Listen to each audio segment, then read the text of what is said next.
I see Conan as a very heroic character, and he's a perfect hero because he's not all perfect. So people can relate to him, because he makes mistakes. He is bad in some ways. He's not like a Superman that is goody-goody all the way through the movie.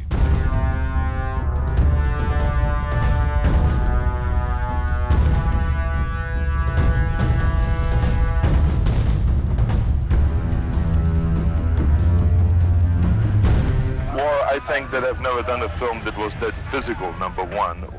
Also, that had so much dangerous scenes in it. I mean, there is no stuntman that really can double me in dangerous situations, so because nobody has a body like mine. So what happens is I have to do a lot of the stunts myself. I have to do a lot of mountain climbing, fast horseback riding on elephants or camels, these are all crazy animals we're talking about. Or climbing towers, climbing ropes. A lot of wrestling and boxing and pit fights, sword fights, where you're always very close to the blade, to a sharp, real 10-pound sword blade, So you get into a lot of dangerous situations, but what it does is it makes you stretch. It makes you grow as a person. You're exposed to danger, and I think it's a good experience in a way, And also, I think that what has been very unusual on this part is that I've had really the best director I've ever worked with. I'm a historian, and I enjoy things of a historical nature, and I've always had a great interest in pagan cultures and pagan times, and it allowed me to do a pagan movie.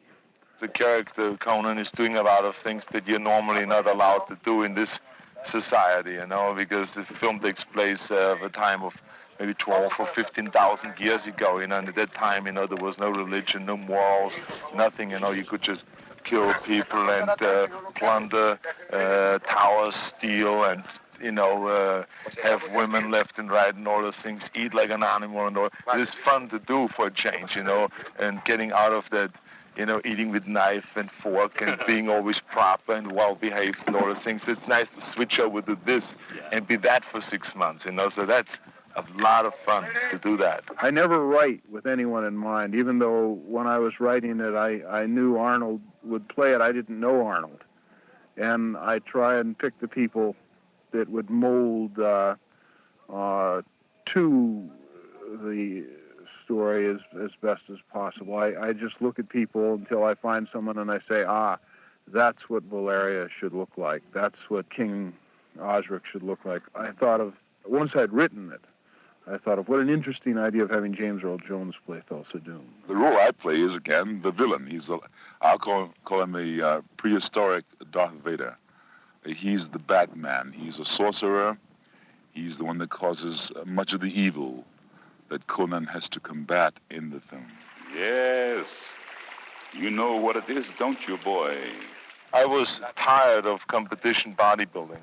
I won everything. I won for 13 years the world championships in bodybuilding. So there was no more challenge for me really there. So I thought of getting into something different that will create a lot of challenge for me, and it will be very difficult. And one of the things that is always difficult, especially when you're in Hollywood, is getting into acting, because everybody wants to do it. And of course, no bodybuilder ever has made it in acting.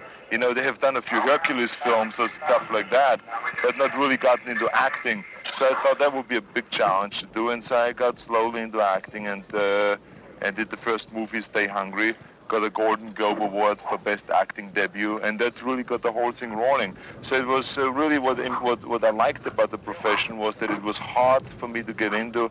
There were a lot of obstacles, and it was something new for me to fight for, because I was used to fighting for a goal or achieving the goal, and acting was one of those things, I am a product of musical theater, a 6-year veteran in New York City, and could probably continued in that realm for a long time. But I wanted to explore another media. The lucky thing for me with Conan, which is why I'm so thrilled about it, I was able to incorporate what I do best, which movement is my thing. And Valeria is a woman of movement and incredible flexibility, and I mean, she's the best. She's a master of the sword.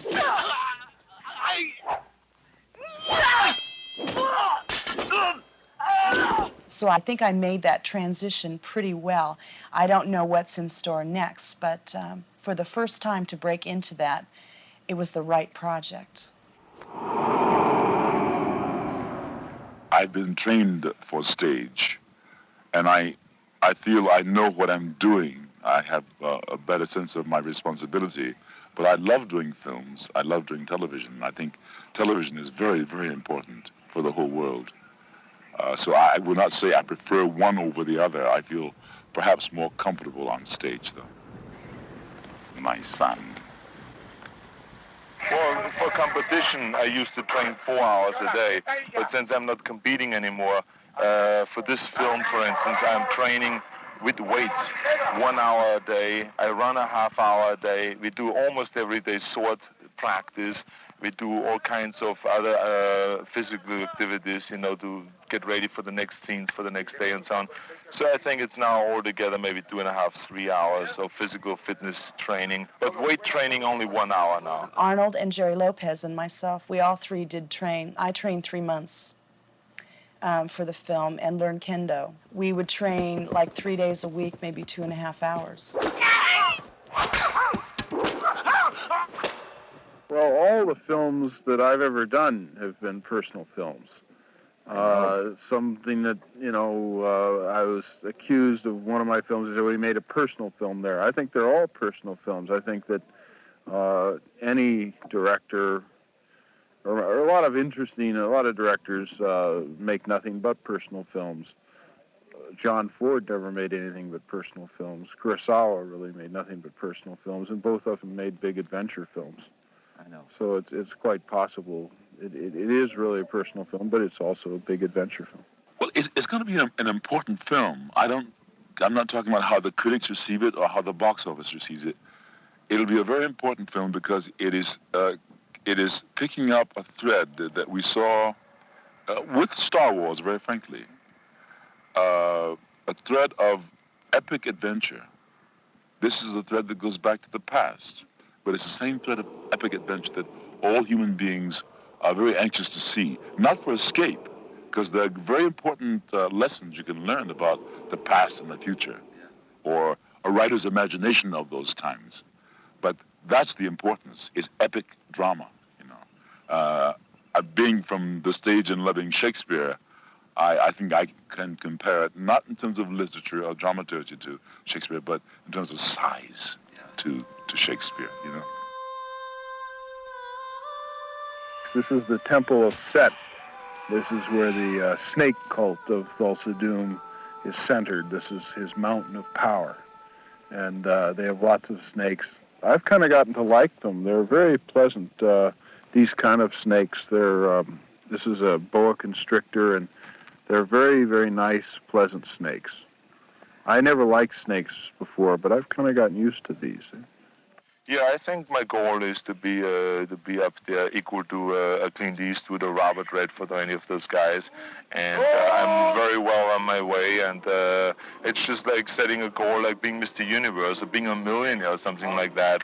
And but you need always a lot of help from other people, you know, like in everything else. And in this picture, I've gotten tremendous help from John Milius, who's directing the film and wrote it, and gave me the chance to be in it. And I think with that, it will move me a step higher up. And now I'm from 1 to 10 up to an 8. So I have 2 more steps to go, kind of, you know.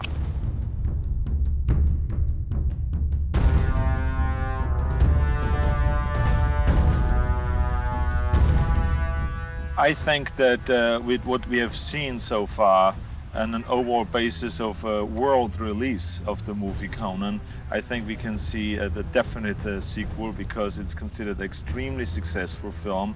Wherever it opened successfully.